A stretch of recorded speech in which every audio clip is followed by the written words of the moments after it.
Step out of the vehicle. Hands on the roof. Now! Officer, I've done nothing wrong. What's your probable cause? Don't get smart with me. Are you sure this car is yours? You're making a mistake. Out. Now. Special Agent Marcus Lane, DEA. The black sedan rolled slowly onto the shoulder of Route 47. Its shiny paint caught the afternoon sunlight like it was proud to be seen. Inside the car sat Marcus Lane. His hands stayed firm on the steering wheel. His palms did not shake. His breath stayed calm. He acted this way because he had been trained. He had spent 12 years working in a federal agency, though the police officers now walking toward his car would never guess that. Behind his sunglasses, Marcus watched every move the officer made. One hand rested close to a gun. The other arm swung casually like the officer had no worries. License and registration, the officer said loudly as soon as he reached the window. There was no hello, no explanation, just an order. His name badge read Officer Connolly. Marcus lowered the window slowly. His movements were smooth, gentle, not threatening. He had lived this scene before, sometimes as the one in the car and sometimes as the one wearing the badge. But no matter which way it happened, it always felt like a gamble. "Afternoon, officer," he said. "May I ask why I was pulled over?" Officer Connolly leaned down to look in the car. He gave a small smirk, like he was sure he had already caught a criminal. "Don't play dumb. Nice car. Real nice. Mind telling me how a guy like you pays for something like this?" "A guy like you." The words carried poison. Marcus kept his face calm. Inside, he felt anger burning low. His nephew was waiting for him about 30 miles away. It was graduation day. His nephew was valedictorian, the first in the family to earn such honors. Marcus had promised he would be there. Now time was slipping away. "I work for a living, officer," Marcus answered. "Oh, I'm sure you do," Connolly said, laughing without humor. "Question is, what kind of work? Because last I checked, legitimate jobs don't buy toys like this. Not for people in your demographic." Marcus felt his jaw tighten. His phone buzzed in his pocket. A text from his sister, asking if he was close. She did not know her brother was being profiled on the side of a quiet highway, his safety hanging on one officer's bias. "Step out of the vehicle," Connolly ordered. His hand rested openly on his gun. "Now." Marcus sighed. He unbuckled his seatbelt. He knew how this worked. He knew the show of fake authority and the quiet humiliation that came next. He stepped out of the car and stood tall. He had a strong build from years working in federal service. He kept his hands where everyone could see them. He kept his voice quiet and steady. "Hands on the roof," Connolly said sharply. The pat-down was rough. The officer's hands pressed in ways that were not necessary. He wanted to find something, anything. When he found nothing, a look of disappointment flashed across his face. "So, what's your story?" Connolly asked. "Rich daddy? Drug money? A car like this doesn't just fall in your lap." Marcus stayed calm. "I told you, I work. And unless you've got probable cause, I'd like to be on my way. I have somewhere important to be." Connolly laughed, a sharp, ugly sound. "Important? Let me guess. Court date? Parole check-in? Maybe a pickup you were late for." "I'm going to my nephew's graduation," Marcus said. "Sure you are," Connolly sneered. "And I'm the president." Then he spat the word, "boy." Marcus pressed his palms harder against the roof. He noted every wrong action in his mind. Unlawful stop, racial profiling, harassment. These details would matter later. Connolly grabbed Marcus by the shoulder and spun him roughly. Young black male, flashy car, evasive answers. "That's enough for me. I'm calling backup." Marcus breathed out slowly. He had seen this before. He let the officer continue making mistakes. Soon, more police cars arrived. Blue and red lights flashed across the road. The peaceful highway suddenly felt more like a battlefield. 3 officers stood around Marcus, their hands near their weapons, their eyes full of assumptions. Across the road, a man pulling into a rest stop watched the scene. He raised his phone and began recording. He was a teacher on his way home. Something inside told him he needed to capture this moment. That video would matter later, though no one knew it yet. "Let's tear it apart," Connolly told another officer. They put on gloves. They searched the car without care. They ripped open gym bags and threw clothes into the dirt. They dumped a leather folder filled with Marcus's work documents.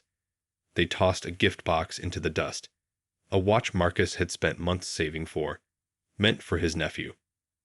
Every item from the car was treated like proof of a crime that did not exist. Marcus stood with his hands still on the vehicle, his face calm, even though his heart felt heavy. He made a careful list in his mind.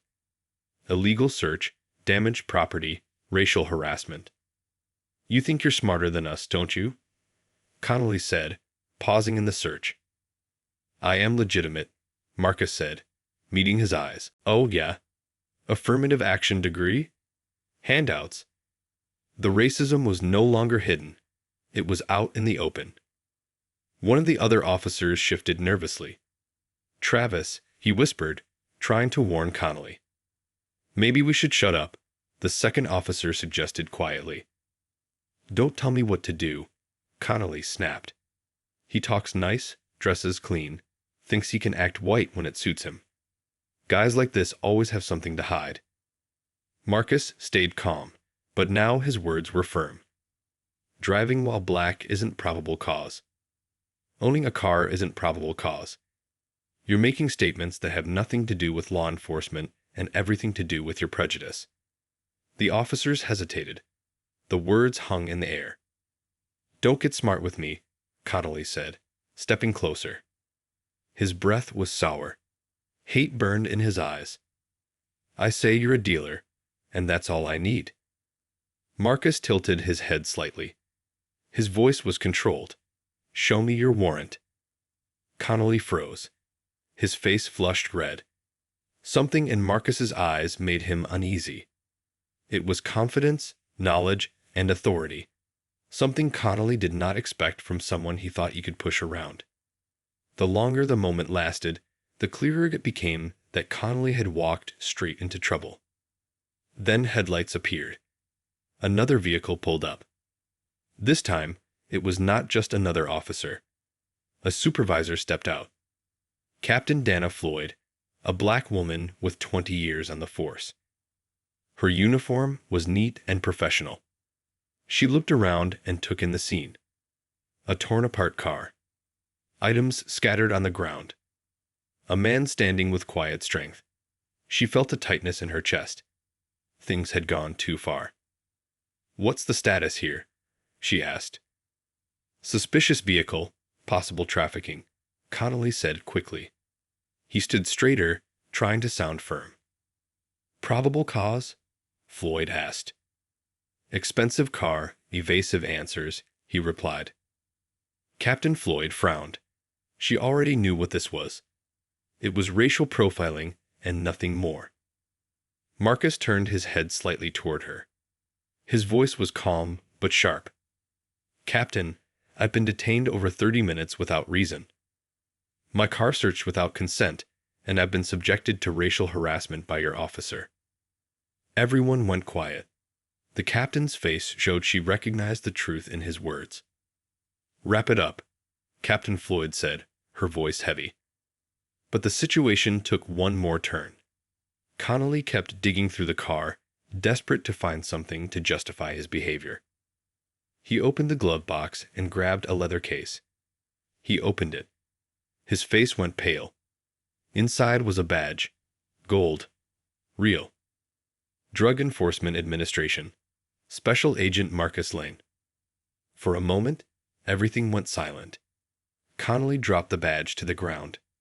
It landed with a sharp sound that felt like judgment. Marcus stood up straight. His voice turned cold, filled with the strength of his true job. "Special Agent Marcus Lane, DEA, Southeast Division. Badge number 48,291. Officer Connolly, you've just committed federal assault on a law enforcement officer, civil rights violations under color of law, and obstruction of a federal agent in the performance of his duties. The other officers stood frozen. Moments earlier, they treated Marcus like a criminal. Now they looked at him like a ghost. Captain Floyd closed her eyes for a moment. She felt the weight of a broken system. She had spent years trying to fix her department, and now that rot was right in front of her. "This isn't representative off," she began. "Isn't it, Captain?" Marcus interrupted. His voice was like a blade. "Because from where I'm standing, this looks exactly like a system that protects officers like him." Connolly stammered. His skin turned pale. "This is fake. It has to be fake." "Remove the cuffs," Marcus said. His voice carried authority. There was no arguing. Connolly's hands shook as he unlocked the cuffs. Red marks circled Marcus's wrists.